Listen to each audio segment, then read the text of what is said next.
حضرت علی رضی اللہ تعالیٰ عنہ فرماتے ہیں انسان کی زندگی میں جب 3 علامات ظاہر ہونے لگیں، 3 نشانیاں ظاہر ہونے لگیں تو جان لیں کہ موت واقع ہونے والی ہے، چند دن کے اندر وہ مرنے والا ہے، موت آنے والی ہے۔ حضرت سیدنا یعقوب علیہ السلام، آپ نے نام سنا ہوگا، یہ اللہ کے نبی تھے حضرت یعقوب علیہ السلام۔ حضرت یعقوب علیہ السلام حضرت ابراہیم علیہ السلام جو کہ نبیوں کے دادا ہیں، جد الانبیاء ہیں، حضرت ابراہیم علیہ السلام کے پوتے تھے، اور وہ نبی جن کو اللہ تعالی نے بڑے ہی حسن سے نواز رکھا تھا، بڑی ہی خوبصورتی عطا کی تھی، اتنی خوبصورتی عطا کی تھی کہ مصر کی شہزادیوں نے جب دیکھا تو انہوں نے اپنی انگلیاں کاٹ دیں، انہیں پتہ تک نہیں چلا۔ وہ حضرت یوسف علیہ السلام کے حسن میں اس طرح مگن ہو گئیں، اس طرح فنا ہو گئیں، ان کی نظر حضرت یوسف علیہ السلام پر تھیں، اور انہوں نے سیب اور چھری پکڑی ہوئی تھی، سیب کی جگہ وہ اپنے ہاتھ کاٹتی رہی، انگلیاں کاٹتی رہی، انہیں پتہ تک نہ چلا۔ حضرت یوسف علیہ السلام اتنے حسین و جمیل تھے، اتنے خوبصورت تھے، تو حضرت یوسف علیہ السلام حضرت یعقوب علیہ السلام کے بیٹے تھے۔ یعقوب علیہ السلام حضرت یوسف علیہ السلام کے والد تھے۔ یعقوب علیہ السلام اللہ کے نبی تھے، تو حضرت یعقوب علیہ السلام کی موت کے فرشتے حضرت اسرائیل علیہ السلام سے گہری دوستی تھی، گہرا یارانہ تھا۔ حضرت اسرائیل علیہ السلام جب اللہ کے نبی کے گرد و نواح علاقے میں کوئی روح نکالنے جاتے یا کسی کو مارنے جاتے تو حضرت یعقوب علیہ السلام کے گھر ضرور آتے، ان سے ملاقات ضرور کرتے، گہری دوستی تھی، یارانہ تھا۔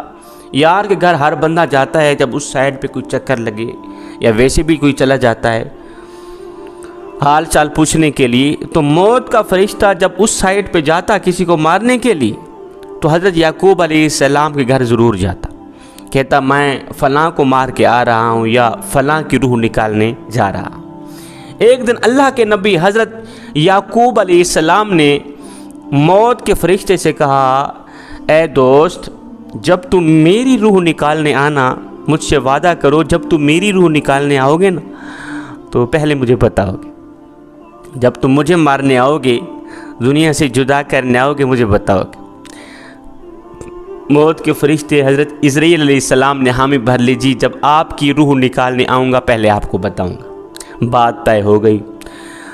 حضرت یعقوب علیہ السلام کے زندگی کے دن گزرتے گئے، جسم میں طاقت ختم ہوتی گئی، زبان میں ذائقہ ختم ہوتا گیا، اللہ کے نبی کی کمر ٹیڑھی ہو گئی، جھک گئی، رزق کا جو دانہ پانی تھا وہ بھی ختم ہو گیا، موت کا وقت قریب آ گیا۔ اسی دن ملک الموت حضرت یعقوب علیہ السلام کے گھر داخل ہوئے۔ اللہ کے نبی حضرت یعقوب علیہ السلام نے جب موت کے فرشتے کو دیکھا تو پوچھا، کیسے آنا ہوا، ملاقات کے لیے آئے ہو؟ کہا نہیں، ملاقات کے لیے نہیں آیا، آج میں تو آپ کی روح نکالنے آیا۔ اور فرشتے، میں نے تجھے کہا نہیں تھا جب مجھے مارنے آؤ گے، جب میری روح نکالنے آنا پہلے مجھے بتانا، مجھے بتایا تک نہیں۔ آپ نے تو کہا تھا میں آپ کو بتاؤں گا، وعدہ کیا تھا، وعدہ پہ پورا تو اترو نا، مجھے کیوں نہیں بتایا؟ ملک الموت نے عرض کی، اے اللہ کے نبی، آپ کے ساتھ میرا گہرا یارانہ ہے، آپ کے ساتھ میری گہری دوستی، یہ کیسے ہو سکتا ہے کہ میں آپ کو نہ بتاؤں؟ میں نے آپ کو 1 بار نہیں، 2 بار نہیں، 7 بار بتایا ہے کہ میں آپ کے پاس آ رہا ہوں، 7 بار بتا چکا ہوں کہ میں آپ کی روح نکالنے آ رہا ہوں۔ کہا وہ کیسے؟ ملک الموت نے کہا، اے اللہ کے نبی، آپ کے محلے میں نے فلاں شخص کی روح نکالی تھی نا، جی آپ کے محلے میں نے فلاں بوڑھے کی روح نکالی تھی، بوڑھے کو مارا تھا، جس کی تدفین بھی آپ نے ہی کی تھی، آپ کے شہر میں، آپ کے علاقے میں، آپ کی گلی میں، آپ کے محلے میں نے فلاں بچے کو مارا تھا، اس کی روح نکالی تھی۔ اے اللہ کے نبی، میں صرف ان کو مارنے نہیں آیا تھا، آپ کو بھی بتانے آیا تھا کہ آج ان کی باری ہے، کل آپ بھی تیار ہو جائیں۔ آج اس بڈھے کی باری ہے، آج اس بچے کی باری، آج اس نوجوان کی باری۔ میں صرف ان کو مارنے نہیں آیا تھا، آپ کو بھی بتانے آیا تھا کہ آج ان کی باری ہے، کل آپ بھی تیار ہو جائیں، آپ کے پاس بھی آنے والا ہوں۔ اے اللہ کے نبی، میں تو آپ کو ایک بار نہیں 7 بار بتا چکا ہوں۔ جوانوں، موت کا فرشتہ جب ہمارے ہمسائے کی روح نکالنے آتا ہے، اس وقت وہ صرف اس کو مارنے نہیں آتا، ہمیں بھی بتانے آتا ہے کہ آج اس کی باری ہے، کل آپ بھی تیار ہو جائیں۔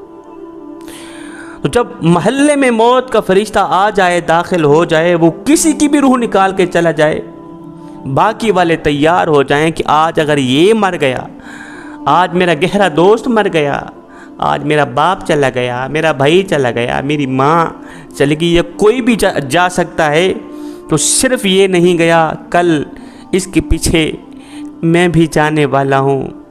جوانوں، خدا را یہ زندگی کے لمحات تمہارے لیے غنیمت ہیں، انہی لمحات کو غنیمت جانو، ضائع نہ کرو، برباد مت کرو۔ برف کی طرح زندگی پگھلتی چلی جا رہی ہے، برف کی طرح۔ وہ ایک شخص تھا، بازار سے گزرا، اس نے دیکھا کہ ایک شخص ہے برف بیچ رہا ہے، رو رو کے کہہ رہا ہے، دنیا والوں مجھ سے میری برف خرید لو، میں ایک ایسا شخص ہوں جس کا مال پگھلتا چلا جا رہا ہے، میری برف قطرہ قطرہ کر کے پگھلتی چلی جا رہی ہے، اگر یہ قطرہ قطرہ کر کے ایسے ہی پگھلتی رہی تو مجھے نقصان کا منہ دیکھنا پڑ جائے گا، نقصان کا سامنا کرنا پڑ جائے گا، خدا را مجھ سے میری برف خرید لو، نہیں تو میں مارا جاؤں گا، ہلاک ہو جاؤں گا۔ اس سننے والے سمجھدار شخص نے کہا، بھائی جس طرح تیری کہانی ہے سیم اسی طرح کی میری کہانی۔ کہا وہ کیسے؟ کہا میاں تیری برف پگھلتی چلی جا رہی ہے، میری قیمتی زندگی پگھلتی چلی جا رہی ہے، تیری برف پگھلتی چلی جا رہی ہے، قطرہ قطرہ کر کے میری زندگی دن بدن لمحہ بلمحہ کر کے میری قیمتی زندگی گزرتی چلی جا رہی ہے۔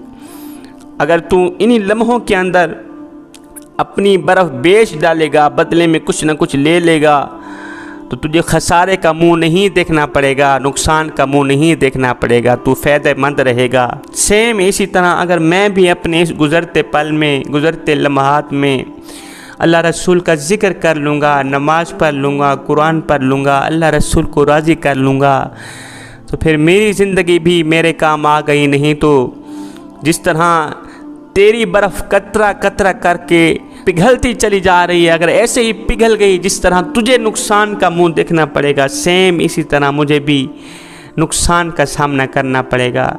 قیامت والے دن میں ذلیل ہو جاؤں گا، رسوا ہو جاؤں گا۔ جوانو، حضرت سیدنا علی المرتضیٰ شیر خدا کرم اللہ وجہ الکریم نے فرمایا زندگی میں جب 3 علامات ظاہر ہونے لگیں، 3 نشانیاں ظاہر ہونے لگیں، تو سمجھ لینا موت کا فرشتہ قریب ہے، آج آ جائے، کل آ جائے، چند دن میں موت آ جائے۔ نمبر 1، جب سیاہ بال سفید ہو جائیں۔ فرمایا نمبر 2، جب بدن سے توانائی ختم ہو جائے۔ فرمایا نمبر 3، جب کمر جھک جائے، کمر ٹیڑھی ہو جائے، جسم میں طاقت نہ رہے، جسم میں قوت نہ رہے، ہاتھ تو ہیں چھونے کی طاقت نہیں، پیر تو ہیں چلنے کی ہمت نہیں، سب کچھ ہے لیکن صلاحیت چھین لی گئی ہے۔ جب یہ علامات ظاہر ہونے لگے تو پکا یقین کر لینا موت واقع ہونے والی۔